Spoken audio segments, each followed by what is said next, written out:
You went in with pro forma, and it's kind of like retaining ownership, it ain't worth it. Right. So, you know, that's why I can't believe that they're gonna be in church.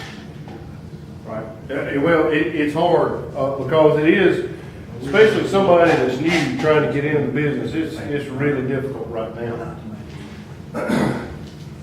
As we talk about herd expansion too, there's another, one of these maps that I like to look at, and this is just the change that we've had in the number of beef cows in the past 10 years. A couple things I'll point out is, the past 10 years, we've lost between 3.5 and 4 million beef cows here in the United States. If you look at the places that we lost, you know, they were predominantly in here and down in here. I mean, they were all over, but these are the big places. Okay, so as we get out here, or what are the reasons that we've lost cows? Urban development. Yeah. Okay, urban development's one. And the price is high, they're selling heifers. You know, I know I have. You know, Right. I've sold heifers for the last 4 or 5 years. Okay. Once Texas got 1.5 million fewer than they had. Well, Drought. Weather. Okay. So from an economic standpoint, drought's an easy fix. It starts raining, things green up, we hold heifers back, we start expanding the herd. We get down here in Georgia, and the southeast, and some of these places like Missouri and Illinois and Iowa, we've got fewer cows there. What happened there? Drought? I don't think all that's drought. Price of corn. Price of corn, $8 corn, $16 soybeans. Okay? So land is marginal when corn's $2.50, all of a sudden it's very productive when it's $8. Okay, so if you've ever taken land out of pasture, if you've seen cattle get sold, what happens when it goes into crop production? It doesn't come back. It doesn't come back. If it does, it takes a lot, doesn't it? Fences come up, pasture gets torn up. And so my point is as we look at long-term herd rebuilding, I think it's going to be a long, drawn-out process. I don't know that we'll ever get back to 4 million cows. Truth of the matter is, I don't know that we need to. Our carcasses are bigger. We probably, in a few years, we'll probably be able to produce the same amount of meat with fewer cows anyway. But my point is we're looking forward. It's going to take a long time, especially in these areas where we lost land due to crop production, urban development, some of those kinds of things. So from a perspective of somebody that would be in the cattle business, that means that if the herd rebuilding is going to be pretty slow, then that should mean that prices are going to be fairly high for the next several years, right? Because The owners are old. We what? They're old. Who is? The owners. That's right. They're old people That's right. But with the money. they are. But if you go back and you look at the demographics of the average cow owner over the past 40, 50 years, most of them been old anyway. Okay. Okay? Because you think about the past, you think about how many of you farm full time and have farmed full time. Inherited. If you don't inherit your farm, Yeah.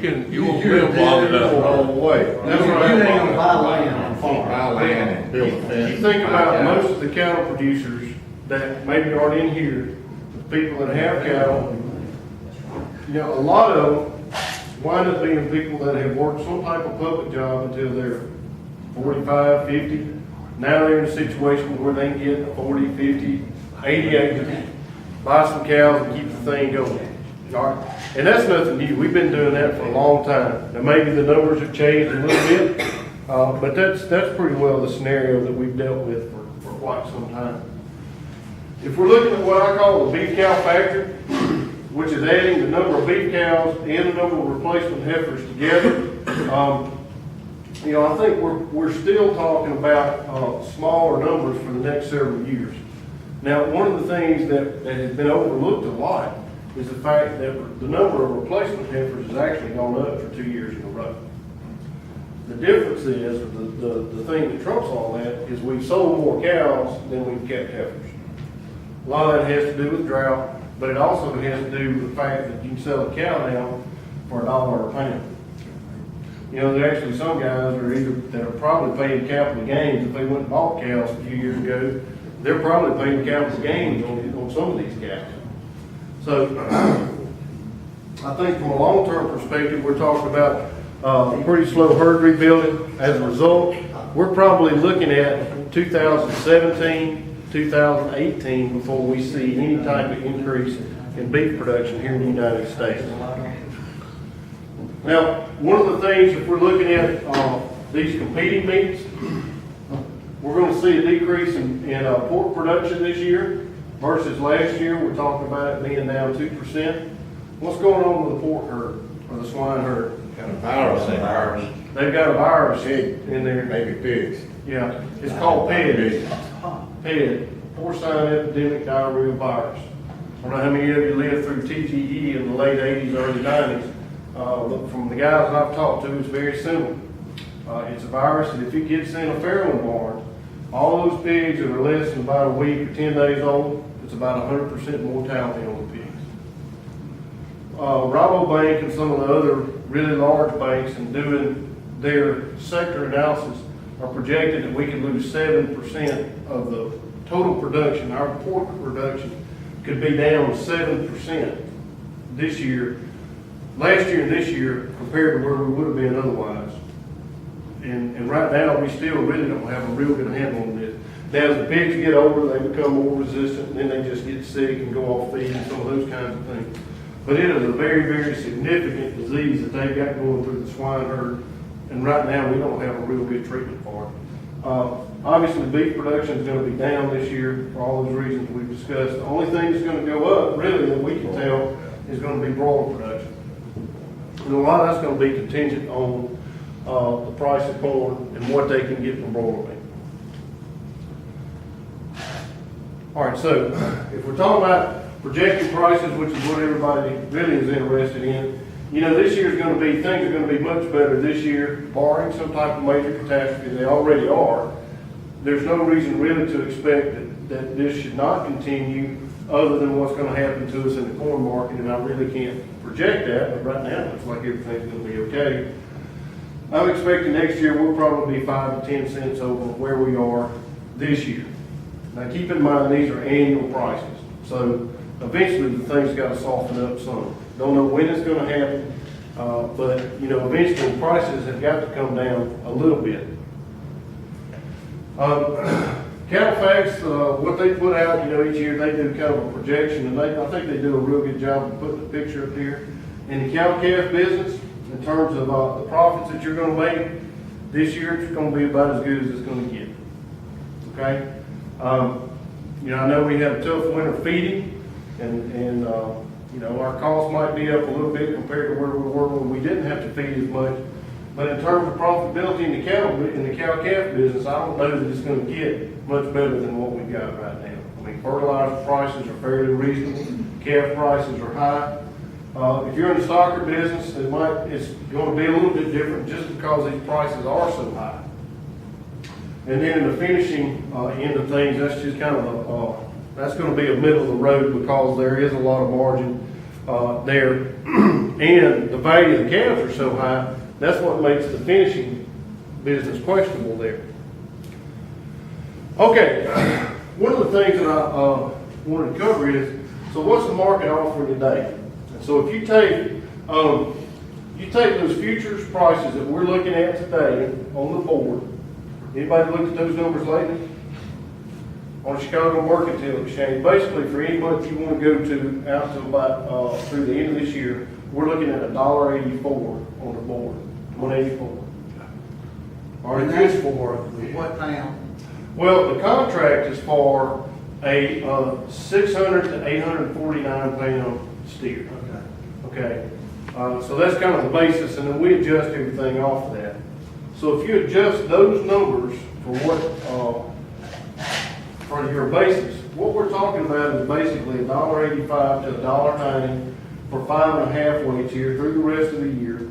And we're talking about somewhere between $1.60 and $1.70 for 7 to 8 weights through the rest of the year. Is that again the sale market? Yes. Yes. So, how many of you would take that for those cattle today? How many of you would like to lock that in? Okay, well, you can, believe it or not. All right, now, if you sell in load lots, which I know a lot of people can't, but if you do, you know, you can forward contract, through some of these video sales, whether that's through a local auction market. Some of the local auction markets will do a video sale, you can put them on the board today, and you may not have to deliver them until September. You can use futures options, or you can use LRP. LRP is livestock risk protection. It's actually price insurance that you buy through a crop insurance agent. And it's actually, one of the good things about it is it's available for smaller producers, because all you do is you insure a number of pounds. Number of pounds that you want to sell, you buy the insurance. If you look at the market, I looked at this before I came this afternoon, and so over on the left-hand side, these are the prices that you can insure for a 550-pound calf. Okay. Now, one of the things to keep in mind on this insurance is the insurance that you're buying is on the feeder cattle index. If you're not familiar with that, that is the weighted average price of feeder cattle in the predominant cattle producing regions, where most of the feeder cattle sales are.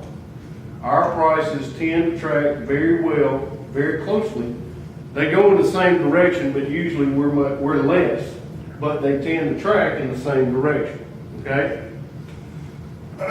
So if you look at this CME feeder cattle index, this is the price level that you're buying for these months down here.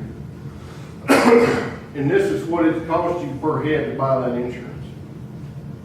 So you want to think about it this way, for right at $25 per head, if I'm going to be selling 5.5 weights in July and August, I can lock it. You're not locking it in, you're just buying insurance in case this national market goes below that price.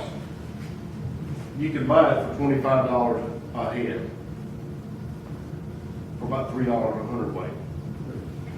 Okay, so this is something that's available through a crop insurance agent. Not all crop insurance agents sell it. I do know in some parts of the state, your local farm credit or the regional farm credit office in some of these districts, you can buy it through there. You know, some of them, if they're selling crop insurance, you can also buy this LRP. The first time that you buy it might take a little bit to get the paperwork going, but you are buying an insurance policy. So it's not like an option in that, you know, once you buy it, you bought it.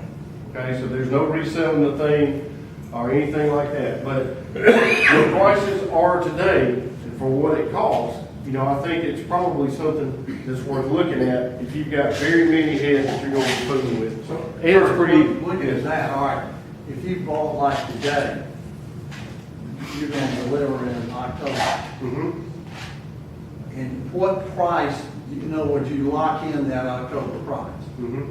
So those are the prices you lock in that's up on the chart. Mm-hmm. So you would lock in $1. What would you lock in for October?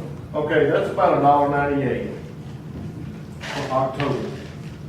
And that's for what, the 550? For a 550. Yeah. The way the contract, and I'm oversimplifying things for you, okay? But basically there are two weights that on which they base the premiums. One is 600 pounds or less, and the other is 601 up to 799, I think. And that chart's not up there. No. But the money for the heavier weights, you can add about another $5 to this, $5 to $10, depending on the weight. Now, these are not the only levels of protection that you can buy. It's like insurance. You can have different levels of deductible. Okay, so you can buy it at $1.98, but if you're okay with $1.85, you can buy that and your premium is going to be less. So if they bring $1.90, they're gonna pay you the $8 difference. Is that what? Yes, on the national index now. Yeah, they don't pay you, doesn't matter, you could, what you sell yours for is what the national index. That's right. Yes, sir. That's right. But you've locked the pricing. You've not locked the price in. No. What you've done is you bought insurance for prices at that level. That is the same thing. That's no. But, because when you tell me that I've locked the price in, that means I'm guaranteed that I'm gonna sell my cattle for that price. Right. And that's not what you're doing. You're buying insurance on the National Feeder Cattle Index. Okay. That if that index falls below, in this instance, let's say $1.98. Okay. Okay, if that index, at the end of my contract is actually at 185, they're gonna pay me $8 a hundredweight for the number of pounds that I've contracted, that I bought insurance on. Do the feedlots do this? Do they insure, do they? They can, but they actually have a different They contract. sell on futures, don't they? No, there's actually a fed cattle. There are two types of LRPs, well, there's several. But in the cattle business, there's an LRP for feeder cattle and an LRP for fed cattle. Live weight, what they call live weight cattle. Is that the live weight where they sell them to the, I know they give live weight market on it every day, you know, Right, well, it's slaughter cattle. slaughter cattle, But it's yes. fed cattle, yes, sir. Yeah. Now, one of the things to keep in mind is when you buy the policy, they're gonna ask you, are you insuring steers or heifers? Okay, so you get a different price for heifers than you do, you're insuring a different price for heifers than you are for steers. Well, let's just say you lock it in for the, not lock it in, but the thing is $1.93. You get $1.85 for them actually when you sell them. No, the index, Index. the index. Okay, the index means, It doesn't really matter what your cow sells for, it's what the index floats. That's right. I decided that without owning a cow. No, sir. No, not in this instance, no, Dave. You can't a futures contract, and that's what makes this different. When you buy insurance, you have to show that you own the cow? Yes, sir. Yeah, I mean, it's just like, you buy it through crop insurance agent. Yeah. So just like if you buy insurance on a cotton crop and they wanna come look at the field, they gotta be able to come count head. Because you tell them how many heads you're insuring. And if one dies, you're supposed to let them know. Hopefully that doesn't happen. But, so it's insurance, yeah. So you do have to own cattle in this instance. And you can, if you want to, you can insure one head. So it's something worth looking at. I'm not telling you to do it, but I am telling you it's worth spending the time to investigate. Other questions? I mean, we'll talk about this. One down about this is, I read something about whether it could open up if the prices got too high in the market, that it could open up Brazil or Argentina and bring beef in. Is there anything to that? Well, there's no law on the books that says when the price of beef gets high enough, we can now all of a sudden bring it in from Argentina and Brazil. That possibility is always there. It just has to do with the price going up. But one of the things to keep in mind, and we do that now anyway. The thing is, that if the price goes, you know, the meat that we import from Argentina and Brazil, you never see it in the grocery store. Unless you go to a Hispanic grocery store, I doubt even Dean will see it. A lot of canned beef come in from that, huh? Canned beef, McDonald's, Wendy's, ground beef, or frozen beef, you know, that's where that imported beef comes into.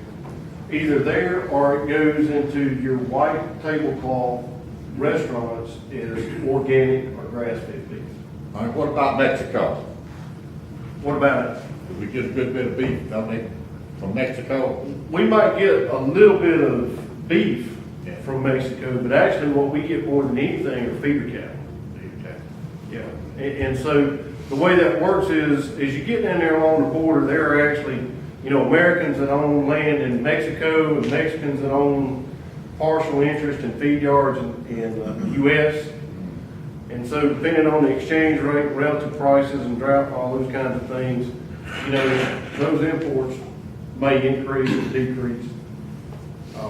One of the things that the Mexicans have been dealing with for the last several years, it's been a horrendous drought down in some of their major cattle producing areas like Chihuahua and some of those places. But one of the things that a lot of people don't realize is unless you've been down there, if somebody were to just blindfold you and take you there and drop you out, if you looked at the cattle you would think you were in Iowa or somewhere else.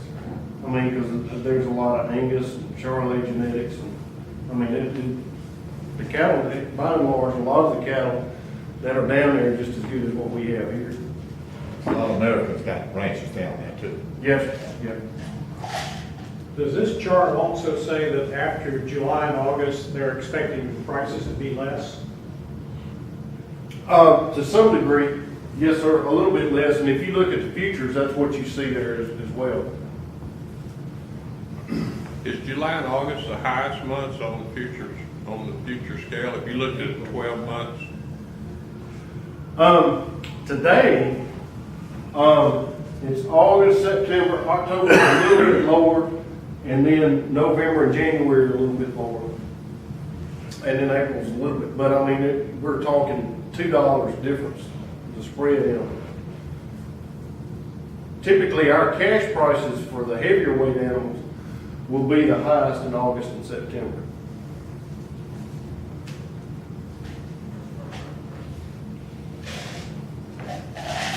One of the reasons that these prices are higher, or these prices are lower out here, is the price for these insurance premiums are actually based off of the futures market as well as what the options market is doing. And so there has to be options traded in this price range for them to establish the premium for this product. So as you start getting further out, you know, there might be less action, if you will, less volume in the options for these further out contracts, and so as a result, that price goes down. You know, the higher, the more at risk someone is for this insurance. In other words, if you think about it, if you're an insurance company, and if I'm less sure of what's going to happen 6 or 7 months from now, you know, one of the things that I'm going to do is I'm either going to raise your premium or I'm going to lower how much I'm going to insure. And so that's the same thing that we've got right here. All right, other questions? I think we're about done. And one thing on the futures, even the gurus were confused this year. Yes.